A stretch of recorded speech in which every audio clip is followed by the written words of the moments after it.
Hi, I am Miss Allie, and welcome to this week's episode of Random Acts of Science. Today, we're going to be talking about surface tension while doing a scattered pepper experiment. In your bag, there is a paper plate, some pepper, dish soap, and an eyedropper. From home, you will need a cup of water.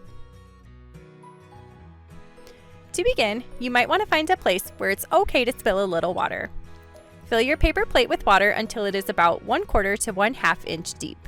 Take some of the pepper and gently sprinkle it over the top of the water until it is fairly well covered.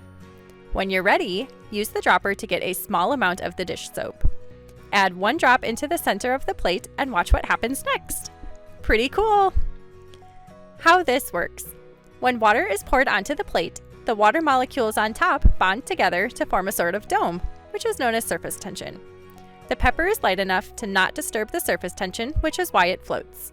When the soap is added to the mixture, it bonds together with the water, which causes the surface tension to break and the dome to pop, spreading the molecules out again and taking all of the pepper with it. If you want to take this experiment a step further, try it again using salt water instead of regular water and see what happens. Thanks so much for joining me. I hope you had fun with our scattered pepper experiment. This program has been sponsored by PBS Kids, and you can find lots of great content on their website at pbskids.org. Once again, thanks for coming, and we will see you next week.